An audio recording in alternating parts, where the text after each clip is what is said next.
Welcome to the Personal Pension Radio Podcast, where it's all about helping you complete your financial journey to retirement. Discover time-tested strategies and get unconventional insights into wealth building and retirement that actually work. Break away from the herd and go for the retirement you dream of. And now, here's your host, the income engineer, Kraig Strom. All right, we are back. Whether you're watching us on Wealth Protector TV, Personal Pension Radio Podcast, YouTube, Facebook, LinkedIn, wherever you are hunkered down during quarantine time, welcome back. I'm joined by my friend Gene Heino. Gene, how you doing? Hey, I'm doing great, Kraig. Good morning to you. Yeah, good morning. Good morning. We have, as a firm, done our absolute best. And I have to say, we've got a great team. We've done our best to get as much information as we can out there about everything going on with the coronavirus, whether it be government assistance programs, paycheck programs, loan programs. And one of the big questions that I get as a retirement income specialist and the work that I do on the law firm side with living trusts and estate plans, I get this question a lot, which is healthcare. What do we do about health insurance? Health insurance, whether you're retired, retiring soon, raising kids, whatever it might be. And I wanted to invite Gene to be on today to ask him for his feedback. Because what is it, Gene? You've been doing the health insurance thing for a few months, right? Yes, goodness, many years, yes. Many years. And that's the lead in, I guess, that to say that Gene has tremendous experience in the health insurance space.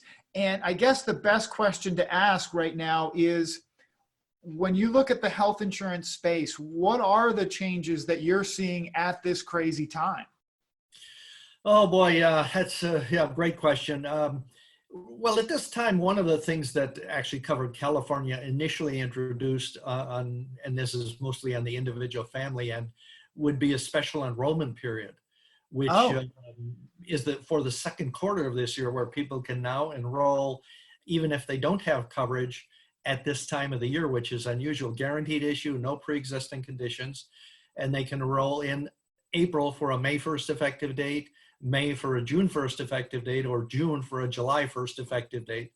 And also you can do directly with Blue Shield and HealthNet are also allowing this special enrollment due to the COVID-19 virus. So that's, that's a really big change. I mean, because the enrollment dates were very rigid.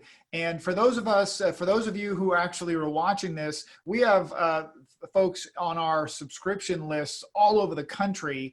And Gene, you're mentioning the Covered California program, but I'm imagining that states that have similar programs have probably done similar things. Yes, some have, and it does vary state by state. I mean, I'm actually licensed in Arizona, Nevada, Utah, Texas, some other states, and obviously do most of my business in California. But yes, depending on the state, there have been some changes, and and every state is not the same. So it does have some variation there. Gotcha. No, I really appreciate that. When I think about it, I understand from a basic perspective, because you helped my wife, Amy, and you helped us with our personal insurance, but individuals and families can't typically purchase health insurance outside of open enrollment other than this special enrollment period, right? Yeah, exactly. I mean, typically these days from November 1st through December 15th for a January 1st effective date has been the typical open enrollment, and then generally extended from December 16th through middle or end of January for a February 1st effective date. And other than that, you can't buy individual family type plans unless you have what we call a qualifying event, losing other group health insurance, moving here from another state, those types of things. So it sounds like a lot of this special enrollment period affects people that are not even just covered California, right? I mean, that's correct. Yeah, that's correct. Yeah, there are certain carriers that are not allowing or going along with that, but you can apply directly to either Blue Shield or HealthNet, and I can help people do that if they have a need, or God forbid they have a serious problem with the coronavirus.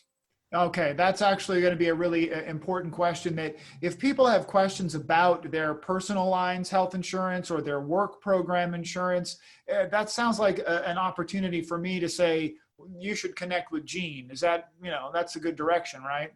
Oh, absolutely. I'm finding even more on whether it's individual or family plan or group plans rather, that the doctors that maybe at one time were on the plan decided not to affiliate now with that PPO network or whatever it is for that provider. So we're seeing it more commonly that we have to switch from one carrier to another. Oh, right. Because doctors who were considering their options as far as being part of one of these programs decided to step back and say, I don't want anything to do with that. And now you're left with a doctor who's not in your in what's it called, in your network, right? Exactly, yeah, and it's frankly frustrating for me as well as the client, because we look at, okay, who's your doctor and are they part of the network? We look it up, they're part of the network, but then the doctor changes mid-year. Right. All of Right. a And then they've got to sudden, go out now. Then they've got to go out and make the adjustments, and that's where you come in, especially when Amy and I had to go through it. That's where having you to sift through all the details is really challenging. And that's why your months and months of experience was really important, right? So I've got a question though, as it relates to just this. yeah, you see, Yeah, this crazy time with coronavirus, COVID-19, what are you hearing from the health insurance industry perspective as far as changes in health insurance rates and things that people might be expecting coming along? well, yeah, absolutely. I mean, I just give a brief example, and these are just numbers off the top of my head. This is not scientific, but if you haven't, say, in the state of California, you end up with 0.1% of the people that get the coronavirus. Out of 40 million people, the math works out to about 400,000 people.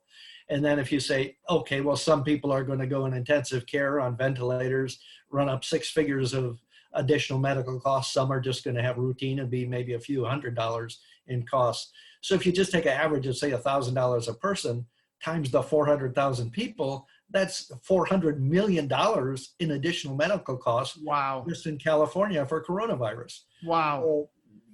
So, that's significant, and that's going to raise rates. And, usually we have the usual medical inflation, technology, more robotic surgery, better brand name prescriptions.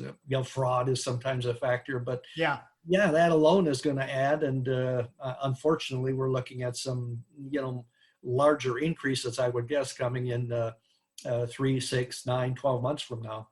Oh, that's actually very insightful. I mean, when you think about what it's going to do, the ripple effect to future premiums, that's actually going to tie into this next question. I'm going to say that from a personal lines perspective, meaning just insurance, for example, that my wife and I purchase on our own, that's something that if you're out there listening to this, you're hearing what Gene just said, rates are going up. Now is the time to take that preemptive step to start researching your options and looking at what you can do to adjust or lock in your coverage.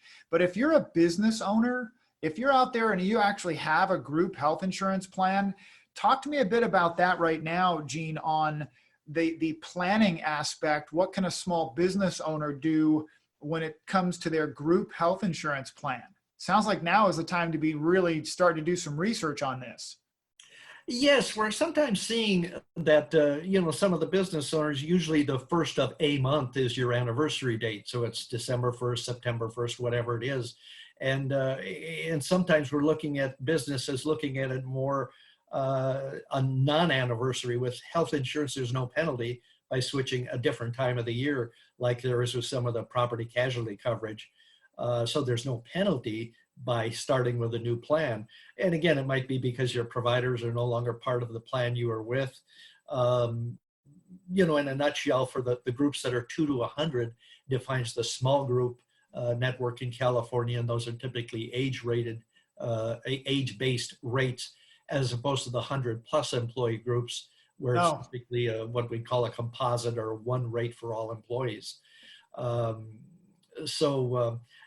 looking, guarantee issue for businesses 2 or more, eligible employees. It can't be husband and wife. Right.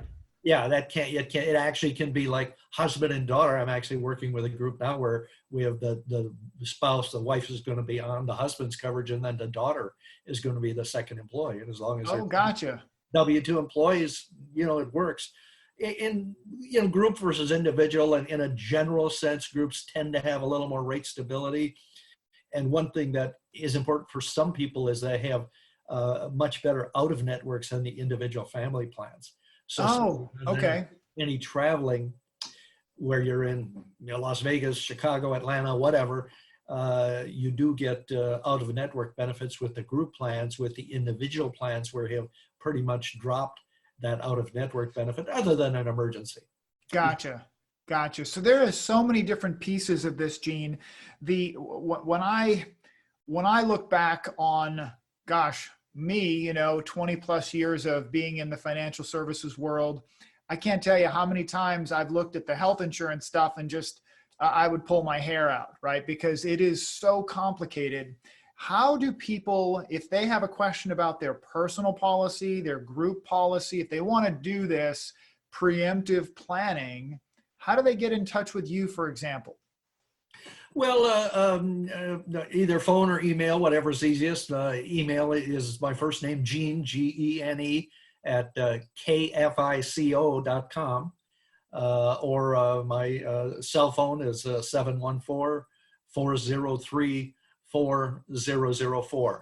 Gotcha. We'll put that up on the screen so that everybody can actually pause right there and get Gene's contact information, make sure that you've got that, because take it from me, right now we are getting so many calls from people who are saying things like, I've been thinking I should get this done and I need to get this planning done, and this whole coronavirus has just reminded me, and it's kicking people into gear.